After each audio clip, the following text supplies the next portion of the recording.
नमस्कार दर्शकों, आप देख रहे हैं अपनी मथुरा न्यूज़ और मैं हूं आपके साथ में प्रतीक चतुर्वेदी। और आज हम मौजूद हैं ब्रज के प्राचीनतम मंदिरों में से एक श्री जमुना जी धर्मराज जी के मंदिर में। और यहां पर मेरे पीछे सेवायत बैठी हैं, उनसे जानेंगे कि किस प्रकार से यह मंदिर अपनी प्राचीनता समेटे हुए है और जो दर्शक बाहर से आते हैं किस संख्या में आते हैं और किस प्रकार से इसकी प्राचीनता है, जानेंगे इनसे ही। आप बने रहिए मेरे साथ। बताएं, जैसा कि यमुना जी धर्मराज के मंदिर को काफ़ी प्राचीन बताया जाता है, उसके बारे में बताएं किस प्रकार से इसकी मान्यता है। इसकी मान्यता काफ़ी प्राचीन है। जैसा कि आपने पूछा कि इसकी प्राचीनता तो इसकी विशेष है कि आज हम बहुत पीछे हैं, लेकिन ये सुनते हैं कि हमने जब तक सुन रहा है तो ये काफ़ी हद तक बहुत पुराना है। इसका इतिहास मैंने देखा है कि यहाँ पे जब हम 4000 चौबे की ये श्री गद्दी है प्रथम, तो आप ये समझिए 4000 चौबों की प्रथम गद्दी है श्री जी दरबार। और यहाँ श्री जी जो स्थापित हैं वो श्री जी कामराज दीक्षित द्वारा भेंट की हुई प्रति है हमारे पास में, जहाँ श्री जी विराजमान है।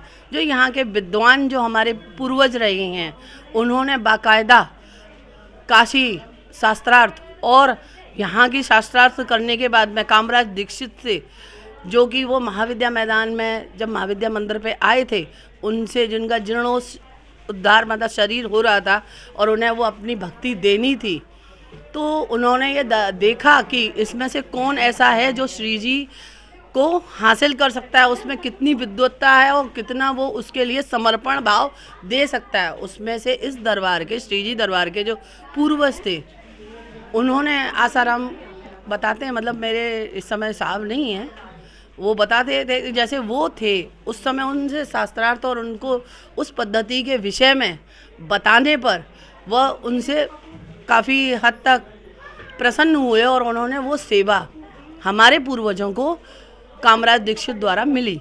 और चूंकि हम दक्ष गोत्रीय हैं, श्री जी का शुरू से हमारे यहाँ पे मान देवी की परंपरा रही है, उसी के अंतर्गत यहाँ पे यमुना जी धर्मराज का भी हमारे पूर्वजों ने स्थापना करी, जिसमें बाकायदा उनको जैसा कि बताया जाता है कि कार्तिक में यमुना जी धर्मराज का काफ़ी महत्व है। हाँ, तो थोड़ा उसके बारे में प्रकाश तो वो ही मैं बताना चाहूँगी कि जो हमारे पूर्वज थे उन्होंने उस चीज़ पर काफ़ी गहन चिंतन मनन किया, जो कि आज हम समझें तो ये काफ़ी पुराना है। 1000-1500 साल तो हम बोल ही देंगे, क्योंकि आज अगर हम इस परंपरा को देखते भी हैं तो 500-550 साल की तो पुस्त लीला हमारे सामने ककोरन घाटी से लगी हुई है, जो कि हमारी पुस्त दर पुस्त जो श्री जी दरबार चलाते हैं और चलते हैं उसमें ये प्रमुख स्थान रखता है। उस प्रमुख स्थान में इनका काफ़ी नाम है। जो उन बुजुर्गों ने श्रीमद् भागवत और उन चीज़ों का आकलन किया तो उसमें प्राचीन काल में यमुना जी के किनारे धर्मराज जी आए थे कार्तिक मास में, जो कि श्रीमद् भागवत में लिखा हुआ है।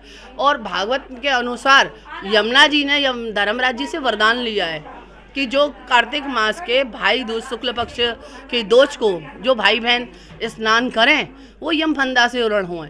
इसकी भी काफ़ी लंबी कहानी है कि ये कहानी क्यों बनी, कि यहाँ पे क्या जो जैसे कर्म करता है वैसे फल भोगते हैं, क्योंकि धर्मराज जी हमारे मरणोपरांत जो कर्मों का विधान देने वाले हैं, तो यहाँ धर्मराज को स्थापना करने का उनका यही औचित्य था कि पूरा संसार इस बात को माने कि यमुना जी धर्मराज जो बहन भाई हैं वो प्राचीन काल में भी विश्राम घाट पर ही आए थे।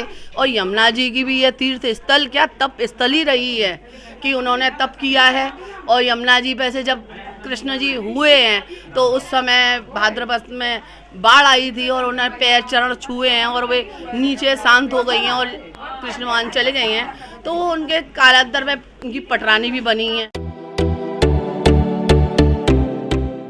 श्री ठाकुर जी सिल्क एवं साड़ी आपके लिए लाया है बेहतरीन क्वालिटी की सिल्क साड़ियाँ, जैसे Banarasi silk, south Kanjeevaram silk एवं ऑल सिल्क की साड़ियाँ यहाँ उपलब्ध हैं। एक बार सेवा का मौका अवश्य दें। ठाकुर जी सिल्क एवं साड़ी, होली गेट इलाहाबाद बैंकवाड़ा, near Rangeshwar pathology, Nirmala Bhawan, first floor, Mathura.